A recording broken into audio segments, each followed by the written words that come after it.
कौन हैं आप और मुझे यहाँ पर इस प्रकार लाने का क्या कारण है? मेरी राजकुमारी कहाँ है? अरे महाराज, आप चिंता ना करिए। आप जल्दी ही अपनी राजकुमारी से मिलेंगे। उससे पहले आपको मेरा एक काम करना होगा। ठीक है डायन, मुझे जल्दी से बताइए, मैं तुम्हारे लिए क्या काम कर सकता हूँ? फिर वह डायन राजा से भी उसी अमृत को लाने की बात कहती है। ठीक है डायन, मैं तुम्हें वह अमृत लाकर दे दूंगा, लेकिन मेरी पुत्री को कुछ नहीं होना चाहिए। इतना कहकर राजा अमृत लाने के लिए चल पड़ता है।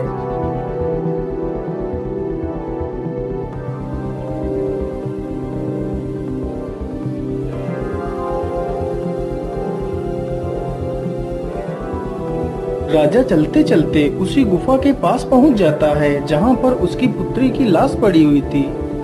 अरे ये क्या?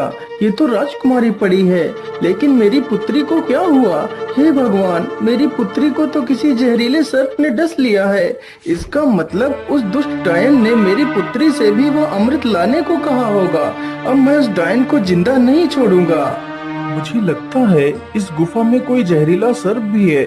मुझे ध्यान से आगे बढ़ना होगा। इतना कहकर राजा राजकुमारी को वहीं पर छोड़कर आगे बढ़ता है।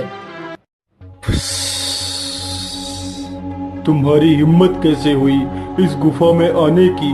मैं तुम्हें जिंदा नहीं छोड़ूंगा। सर्प जैसे ही राजा को डसने के लिए आगे बढ़ता है, राजा तुरंत अपनी तलवार से सर्प के 2 टुकड़े कर देता है। दुष्ट, तूने ही मेरी पुत्री को मारा है। मैं भला तुझे जिंदा कैसे छोड़ सकता था? इतना कहकर राजा गुफा में आगे बढ़ता है।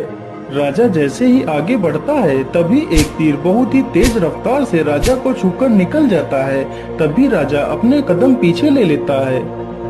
अरे ये क्या? इस गुफा में तो तीर की वर्षा होने लगी। अब क्या करूं? अमृत तक कैसे पहुंचूं? फिर राजा तीर चलने की प्रक्रिया को ध्यान से देखता है। अरे ये क्या?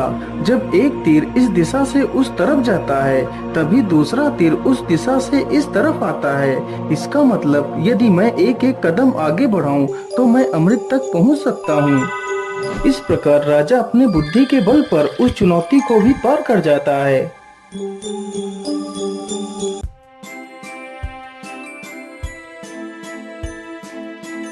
अरे वो रहा अमृत। चलो जल्दी से अमृत को ले लेता हूँ।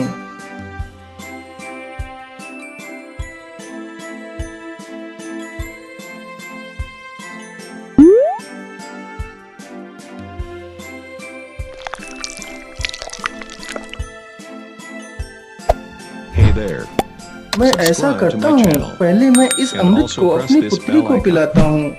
ये सोचकर राजा अपनी पुत्री को अमृत पिलाता है। अमृत पीते ही उसकी पुत्री जीवित हो जाती है।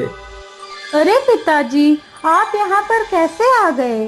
पुत्री, मैं तुम्हें लेने आया हूँ। अब तुम बिल्कुल भी चिंता मत करो, मैं यहाँ पर आ गया हूँ। फिर वह राजा उस अमृत को खुद भी पी लेता है और बाद में बचा हुआ अमृत उस सर्प के मुंह में डाल देता है। अमृत मुंह में पड़ते ही सर्प भी जीवित हो जाता है। फिर वह राजा उस सर्प को अपनी पूरी कहानी सुनाता है।